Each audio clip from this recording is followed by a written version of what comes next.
Saudari-saudara dalam Tuhan Yesus Kristus, ibu, bapak, anak-anak, kaum muda, dan remaja yang Tuhan Yesus kasihi, kita bersyukur boleh berjumpa kembali di hari Rabu yang pertama dalam bulan ini. Hari ini tanggal 3 Maret 2021. Firman Tuhan akan kembali kita renungkan. Mari bersama-sama sebelum kita membaca, mendengar pemberitaannya, kita bersatu di dalam doa mohon bimbingan Roh Kudus. Mari berdoa.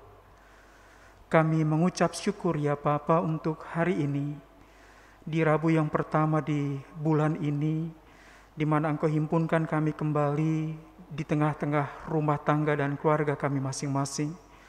Sabdamu akan kembali kami renungkan, karuniakanlah bagi kami Roh Kudus yang meneguhkan kami, agar firman yang kami beritakan, yang kami dengar, bahkan yang kami lakukan, sungguh-sungguh karena kuasa dan pengurapan dari Roh Kudus semata. Engkau firman yang hidup, ya Tuhan Yesus, bersabdalah kami anak-anak-Mu mendengarkannya, dan biarlah hari lepas hari kehidupan kami menyenangkan hati Bapa, berdasarkan firman yang kami dengar dan kami lakukan ini. Bersabdalah kami mendengarkannya. Amin. Kita bersama-sama membuka surat Rasul Paulus yang pertama kepada jemaat di Tesalonika, pasalnya yang kedua, ayatnya yang ke-13 hingga ayatnya yang ke-20, sesuai dengan daftar bacaan Sinode Gereja Protestan Indonesia bagian Barat, Sabda Gunadharma Krida hari ini. 1 Tesalonika pasalnya yang kedua, ayatnya yang ke-13 hingga ayatnya yang ke-20. Saya akan membaca kutipan surat ini menurut Alkitab Bahasa Indonesia Masa Kini atau BIMK. 1 Tesalonika pasal 2 ayat 13 hingga ayatnya yang ke-20. Ada lagi satu hal lain yang membuat kami selalu mengucap terima kasih kepada Allah. Hal itu ialah bahwa pada waktu kami menyampaikan berita dari Allah kepadamu, kalian mendengar dan menerima berita itu bukan sebagai berita dari manusia, tetapi sebagai berita yang benar-benar dari Allah. Dialah yang sedang bekerja dalam dirimu yang percaya kepada Kristus. Saudara-saudara, hal yang kalian alami telah dialami juga oleh jemaat-jemaat Allah di Yudea yang menjadi milik Kristus Yesus. Kalian mengalami penderitaan dari pihak bangsamu sendiri, sama seperti yang dialami oleh jemaat-jemaat Allah di Yudea, itu dari pihak orang-orang Yahudi. Orang-orang itu yang membunuh Tuhan Yesus dan nabi-nabi, serta menganiaya kami. Mereka memusuhi semua orang, dan Allah sama sekali tidak senang kepada mereka. Bahkan mereka menghalang-halangi kami untuk memberitakan kepada bangsa-bangsa bukan Yahudi berita yang dapat menyelamatkan bangsa-bangsa itu. Dengan demikian, orang-orang Yahudi itu menambah terus dosa-dosa mereka sampai jumlahnya lengkap, dan sekarang mereka akhirnya ditimpa murka Allah. Tetapi saudara-saudara, sejak kami terpisah sementara waktu dari kalian, terpisah di mata tetapi tidak di hati, kami semakin rindu kepadamu dan berusaha sungguh-sungguh untuk bertemu lagi dengan kalian. Kami berniat pergi mengunjungi kalian, dan saya sudah mencobanya 1-2 kali, tetapi iblis menghalangi kami. Sungguhlah kalianlah harapan dan kegembiraan, serta mahkota kebanggaan kami.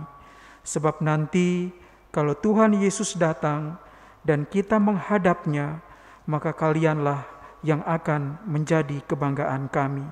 Memang kalianlah kebanggaan dan kegembiraan kami. Demikianlah kutipan menurut 1 Tesalonika pasal yang kedua ayat 13 hingga ayatnya yang ke-20. Berbahagialah kita yang mendengar sabda Allah dan melakukannya. Terpujilah Tuhan Yesus. Hosiana. Saudara-saudara, ibu bapak dalam Tuhan Yesus Kristus, berulang-ulang muncul kata kebanggaan dan kegembiraan. Dan kata itu ditujukan kepada jemaat di Tesalonika, komunitas gerejawi yang Paulus dirikan setelah ia meninggalkan Filipi. Dan komunitas ini mayoritas terdiri bukan hanya saja orang-orang Yahudi diaspora, tapi juga mereka yang adalah kelompok Yunani atau komunitas Helenis yang berpadu memaknai persekutuan sebagai komunitas gerejawi, gereja yang di dalamnya menerima dan mendengarkan kabar baik tentang Tuhan Yesus Kristus. Namun bukan hal mudah bahwa komunitas gerejawi ini, komunitas Kristen yang ada yang menerima secara khusus surat ini, berada di dalam aniaya dan penghinaan, persekusi yang justru dialami oleh saudara sebangsa mereka. Kalau ditanya bangsa apa, ya bangsa Yahudi, dan itu sudah nampak jelas dalam bacaan kita ketika Paulus mengatakan bahwa kalian pun turut menderita dari orang-orang sebangsa sama seperti saya sendiri, yaitu orang-orang Yahudi. Bahkan proses menghalang-halangi pemberitaan sabda itu pun dialami oleh Paulus dalam hal ini ketika ia harus memberitakan sabda Tuhan. Dalam hal ini Paulus tidak sedang atau mau melakukan propaganda dalam rangka anti orang-orang Yahudi dan menumbuhkan semangat kebencian di tengah-tengah komunitas gereja di Tesalonika agar membenci orang-orang Yahudi, tidak. Tapi Paulus meminta mereka justru untuk bisa bertahan di tengah-tengah persekusi, aniaya dan penghinaan dari saudara sebangsa sendiri demi dan atas nama Tuhan Yesus. Karena bagi Paulus, Yesus sendiri pun telah mengalami penganiayaan yang sama, bahkan ketika ia mengalami luka dan berdarah-darah hingga puncaknya di Golgota dan Kalvari. Kita tahu bahwa Yesus dijatuhi hukuman mati menurut hukuman orang-orang Romawi dengan cara disalib. Tapi juga ada kontribusi dari bangsa Yahudi yang kemudian di dalamnya floating mass atau publik masyarakat yang mengapung pada waktu itu, yang hanya mengikut arus pun terlibat. Dengan kita masih ingat ketika berada di beranda Pontius Pilatus dan eksekusi itu dijatuhkan, mereka semua dengan sepakat berteriak untuk menyalibkan Yesus. Bahkan dalam kondisi ketika dia telah tereksekusi dan dalam detik-detik kematiannya di Kalvari, di Golgota, di situ pun ada orang-orang Yahudi dan bukan hanya saja prajurit-prajurit Romawi.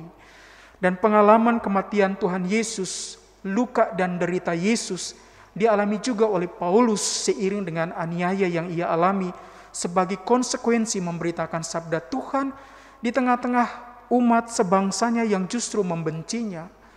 Paulus lalu tidak kemudian membenci bangsanya.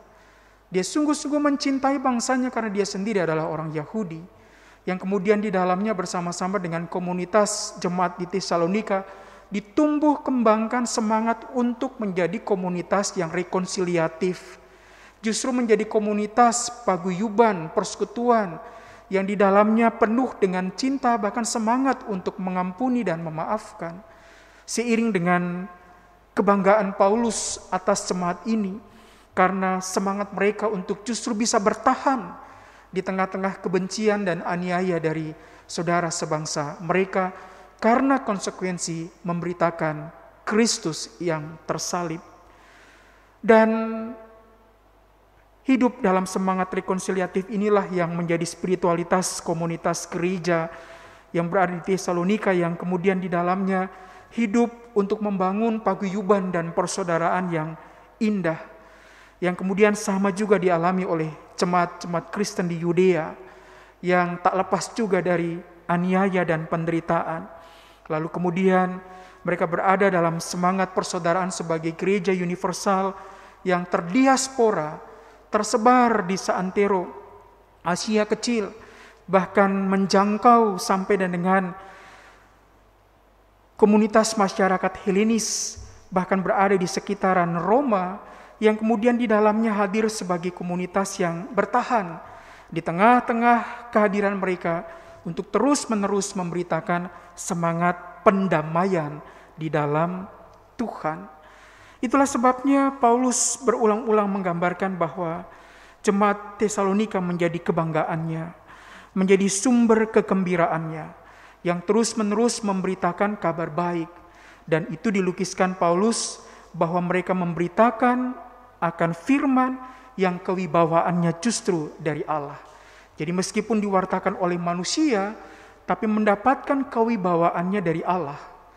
Dalam teks terjemahan baru Lembaga Alkitab Indonesia, berita dari Allah itu bukan berita tentang Allah, tetapi berita atau kata-kata yang sekarang ini difirmankan oleh Allah di setiap angkatan. Jadi bukan berbicara tentang Allah, bahkan dalam kebaikan Allah di dalam pribadi Tuhan Yesus Kristus, tapi tentang iman bahwa Allah sendiri yang juga berfirman. Bukan hanya angkatan Paulus, tapi juga keangkatan komunitas gereja yang ada di Tesalonika, untuk memberitakan firman itu sebagai manusia, tetapi mendapatkan kewibawaannya dari Allah. Kewibawaannya dari Allah. Dan wibawa itu justru terletak ketika komunitas ini menjadi komunitas gereja yang rekonsiliatif, yang terinspirasi dari derita Kristus sendiri, yang kemudian di dalamnya hidup dalam semangat pengampunan dan memaafkan, sekalipun terluka oleh saudara sebangsa mereka. Dan dalam kondisi yang semacam inilah, spiritualitas itu kiranya menginspirasi kita semua, secara khusus dalam memaknai minggu-minggu Prapaskah, dan di dalamnya kita berada dalam semangat untuk melihat segala sesuatu dalam kacamata derita Kristus, sehingga Via Dolorosa atau jalan salib, yang kemudian menjadi sumber inspirasi bagi jemaat di Tesalonika, juga kiranya menjadi inspirasi bagi kita semua, dan menjadi spiritualitas kita dalam memaknai minggu-minggu Prapaskah ini. Via Dolorosa, yang kemudian di dalamnya sekaligus Via Amoris, jalan derita, jalan salib itu, yang sekaligus adalah jalan penuh cinta, karena di dalamnya ada semangat untuk memaafkan dan mengampuni, ketika di dalamnya terluka oleh saudara dan sebangsanya sendiri. Dan moga semangat mengampuni, semangat rekonsiliasi, hidup di dalam maaf, dan kemudian memaknai akan paguyuban sebagai gereja dan komunitas orang percaya, memberikan kekuatan, sama seperti yang kemudian Paulus lukiskan, bahwa mereka sungguh-sungguh menjadi komunitas yang menginspirasi, di dalamnya mengalami sendiri kekuatan dan kewibawaan Allah.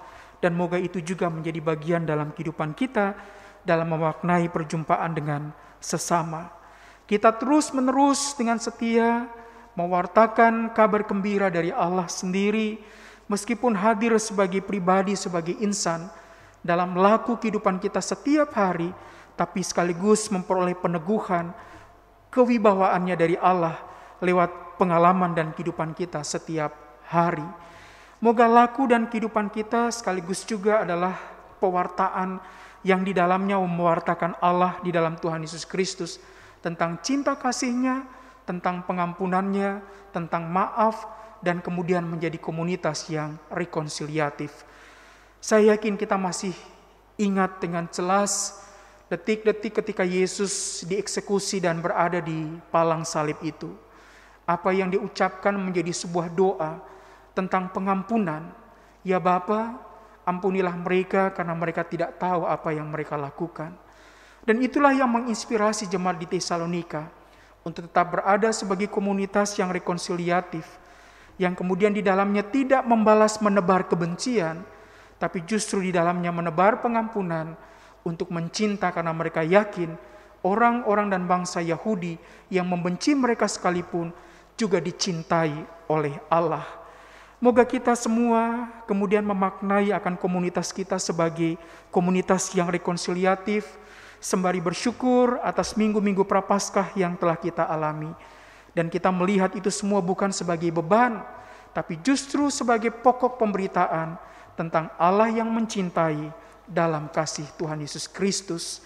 Mengakhiri renungan ini, saya mengajak kita semua untuk berefleksi, dan moga kita menjawabnya masing-masing dalam kehidupan kita, pribadi lepas pribadi ataupun keluarga, seiring dengan malam menjemput kita semua, bahwa pemberitaan Kristus dalam semangat pengampunannya bukanlah sebuah beban, tapi lebih daripada itu pokok pemberitaan yang menggembirakan untuk merangkul dan merengkuh sesama, masuk hadir dalam semangat pengampunan dan maaf sebagai sebuah komunitas yang rekonsiliatif. Itulah jalan spiritualitas, mengalami kasih Allah yang diteladankan jemaat Tesalonika bagi kita semua. Moga pokok-pokok pertanyaan ini kita jawab sembari kita memasuki malam hari ini dengan penuh syukur dan mensyukuri karena Allah yang penuh cinta itu mencintai kita, dan kita pun pantas dan patut untuk juga mencintai sesama kita sekalipun dia melukai hati kita. Pertanyaan-pertanyaan ini moga kita jawab dengan jujur dan di dalamnya sekaligus meneguhkan kita untuk melihat pokok pemberitaan firman Allah dalam kewibawaannya bukanlah sebuah beban termasuk derita dan konsekuensinya sekalipun, tapi sebuah kegembiraan. Manakah jalan buntu yang aku jumpai?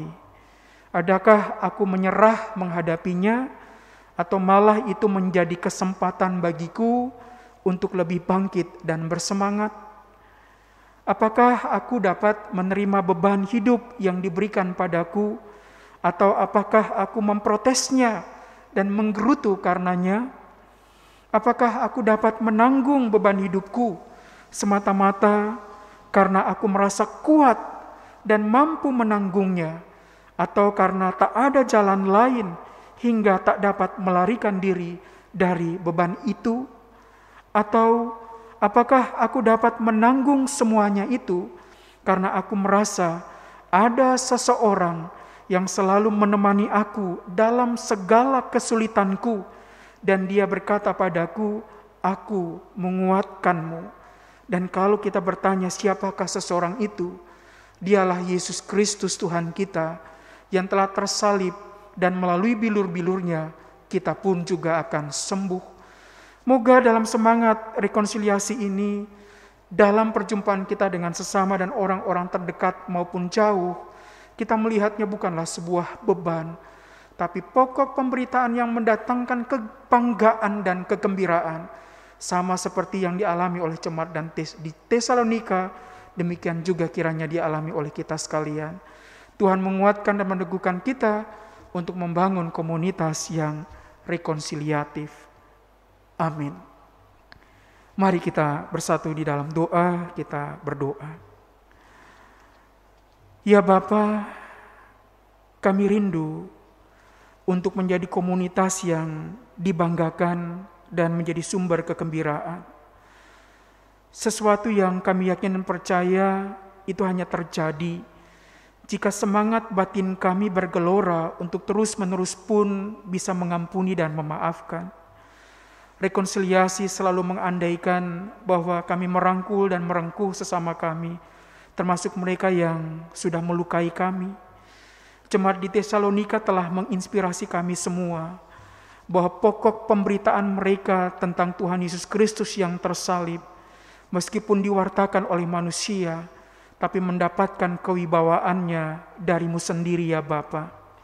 Berita yang di dalamnya Engkau penuh cinta, bahkan yang di dalamnya Engkau sendiri berkata-kata, generasi lewat generasi, yang selalu hadir, menggema dalam ragam peristiwa dan pengalaman hidup keseharian kami. Tentang Allah yang penuh cinta dalam kasih Tuhan Yesus, dan kiranya itu sungguh-sungguh menginspirasi kami, keluarga lepas keluarga malam hari ini.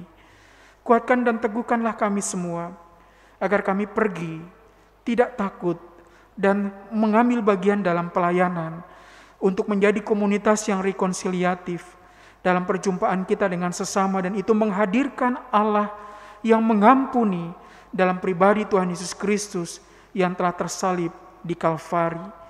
Melalui kematian dan kebangkitannya kami peroleh hidup, dan kami pun didamaikan dan mengalami pendamaian dengan Allah sendiri. Kiranya itu menjadi spiritualitas kami juga dalam kehadiran dan perjumpaan kami dengan sesama, terlebih di tengah-tengah kehidupan kami, keluarga lepas keluarga. Moga dalam minggu-minggu Prapaskah ini kami boleh memaknai tentang cinta kasih dan kerahiman-Mu bagi kami semua, sehingga bukanlah keluh kesah, menggerutu, atau di dalam kondisi ketika kami patah arang karena terlukai atau sebaliknya dilukai, tapi sebaliknya kami menjadi pribadi yang sembuh di dalam Tuhan karena mengalami kasih dan cinta Tuhan yang berlimpah-limpah, sehingga kemudian melaluinya pun kami hadir dalam perjumpaan dengan sesama, dalam semangat yang sama untuk memaafkan, mengampuni, dan berada di dalam kekuatan kasih dan sayang Tuhan Yesus saja. Kami menyerahkan akan kehidupan kami sebagai keluarga, kehadiran kami sebagai suami istri dan dalam kebersamaan dengan anak-anak kami. Hadir menantu, hadir cucu, bahkan cicit. Moga rumah-rumah tangga dan keluarga kami pun menjadi keluarga-keluarga yang rekonsiliatif.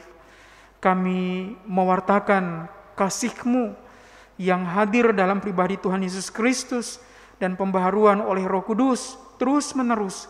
Dan itu menguatkan kami untuk selalu hadir seorang dengan yang lain dalam semangat saling mencinta dan dicinta. Dan kiranya kami dikuatkan untuk memaknai kehidupan kami setiap waktu, itu semata-mata karena kami belajar untuk hadir bagi sesama dan sesama hadir pun bagi kami semua. Karena berkatilah kehidupan kami sebagai keluarga, kehadiran kami untuk saling meneguhkan, membantu, menolong satu dengan yang lain, dalam tugas tanggung jawab dan pekerjaan kami, dalam setiap rencana-rencana dan kerinduan kami, harapan kami, bahkan ketika kami hadir dalam kehadiran sebagai suami istri, anak-anak, anggota keluarga, jauh pun dekat, yang kami yakin percaya, hadir dalam sebuah kekuatan cinta di tengah-tengah rumah tangga dan keluarga-keluarga kami. Berkatilah yang dalam kondisi sakit, rahmatilah dengan penyembuhan yang daripadamu. Yang takut, cemas, khawatir, dan putus asa, teguhkan dan kuatkanlah kembali, sehingga mengalami kasih sayang dan kehadiran-Mu, untuk menatap hari esok dengan selalu berpengharapan, bahwa Tuhan tidak meninggalkan mereka sendiri, tapi selalu akan mengalami kembali pemulihan dan kesembuhan, kekuatan, sukacita, penghiburan, dan keteguhan, semata-mata karena Tuhan menyertai akan setiap saudara-saudari kami, yang sementara berada dalam ragam persoalan dan pergumulan. Setiap rencana yang hendak kami buat berkatilah, sehingga seiring dengan usaha pekerjaan yang kami lakukan setiap hari, Dia mendatangkan sukacita dan kegembiraan bagi keluarga. Untuk setiap rezeki yang boleh kami terima, semangat, kekuatan, kesehatan, kami berterima kasih untuk itu semua. Itu sungguh-sungguh menguatkan kami untuk selalu bertahan di hari-hari sulit kami dengan gembira, dan selalu berpengharapan bahwa Tuhan menuntun jalan kehidupan kami sebagai pribadi dan keluarga pada jalan selamat-Mu saja. Karena rahmatilah kami dengan apa yang boleh kami kerjakan, tugas tanggung jawab kami, panggilan pelayanan kami, di dalam Engkau tidak akan pernah sia-sia. Tuhan memberkati kami hari lepas hari. Jemaat-Mu Ebenezer DKI Jakarta, rahmatilah kami seiring dengan semua rencana kegiatan yang akan kami lakukan, untuk memaknai kembali tahun kerja 2021-2022. Rahmatilah kami semua, agar di tengah-tengah ragam keterbatasan yang ada, tidak membuat kami terpuruk, tapi justru kami hadir seorang dengan yang lain dengan saling membantu, untuk kami yakin dan percaya bahwa persekutuan, pelayanan, dan kesaksian kami bermakna, bukan hanya bagi kami sebagai bagian dari komunitas gerejawi, umat-Mu yang ada di Ebenezer DKI Jakarta, tapi memberi dampak dan juga di dalamnya menjadi saluran berkat bagi banyak orang. Karena rahmatilah kami sebagai fungsionaris di tiap-tiap unit misioner, kami presbiter, diaken, penatua maupun pendeta, keluarga lepas keluarga di setiap sektor-sektor pelayanan yang ada. Kami terhimpun sebagai sebuah komunitas gerejawi, GPIB Jemaat Ebenezer DKI Jakarta, sekaligus komunitas rekonsiliatif yang menghadirkan warta gembira tentang kasih Allah di dalam Tuhan Yesus Kristus, tapi sekaligus mengalami kegembiraan itu di tengah-tengah rumah tangga kami, karena kami menghadirkan Allah di dalam kasih Tuhan Yesus Kristus dengan semangat kami saling mengampuni, memaafkan, dan saling menerima. Tuhan, kuatkanlah kami untuk memaknai minggu ini, sering dengan kami tetap terus berdoa bagi pemerintah bangsa dan negara kami, dari pusat hingga ke pelosok daerah. Tuhan akan selalu rahmati secara khusus bagi setiap pemimpin-pemimpin kami, dengan hikmat, dengan kesehatan, dengan semangat, dengan integritas, sehingga lewat pelayanan mereka sebagai pemimpin, kami semua sebagai bagian dari warga masyarakat terayomi, dan kami meraih dampak kemajuan yang berarti. Seiring dengan kami berusaha untuk boleh keluar dari krisis pandemi COVID-19, Tuhan rahmati dengan semua kemajuan yang telah tercapai, itu semata-mata karena kehadiran Tuhan sendiri, untuk bersama-sama dengan kami umat-Mu melewati masa sulit ini dan tetap terus berpengharapan bahwa seiring dengan kuat kuasa dan kehendak-Mu, Engkau membawa kami kepada masa depan yang jauh lebih baik. Terima kasih untuk ibadah yang indah malam hari ini. Rahmatilah kami keluarga lepas keluarga untuk selalu kembali mengalami kehadiran dan kasih sayang Tuhan di tengah-tengah kehidupan kami sebagai keluarga yang bersyukur karena kami satu seorang yang lain hidup dalam kasih sayang, saling menerima, saling mengampuni, saling memaafkan dan menguatkan, sehingga rumah-rumah tangga menjadi rumah-rumah tangga kami menjadi lumbung cinta yang di dalamnya sekaligus sebuah kesaksian tentang kasih Allah di dalam Tuhan Yesus Kristus. Ampunilah dosa dan salah kami, jadilah seturut dengan maksud dan kehendak-Mu di dalam nama Tuhan Yesus yang telah mengajar kami berdoa. Bapa kami yang di sorga, dikuduskanlah nama-Mu, datanglah kerajaan-Mu, jadilah kehendak-Mu di bumi seperti di sorga. Berilah kami pada hari ini makanan kami yang secukupnya, dan ampunilah kami akan kesalahan kami, seperti kami juga mengampuni yang bersalah kepada kami. Dan janganlah membawa kami ke dalam pencobaan, tapi lepaskanlah kami dari yang jahat, karena Engkau-lah yang punya kerajaan dan kuasa dan kemuliaan sampai selama-lamanya. Amin. Ibu bapa, saudari-saudara dalam Tuhan Yesus Kristus, mari kita semua memaknai kehidupan kita sebagai gereja dan sekaligus sebagai keluarga, sebagai komunitas rekonsiliatif yang memberitakan cinta Allah dan pengampunan di dalam Kristus. Tuhan menguatkan kita untuk berjumpa kembali dalam ibadah di hari Rabu yang akan datang. Tuhan memberkati kita sekalian. Amin.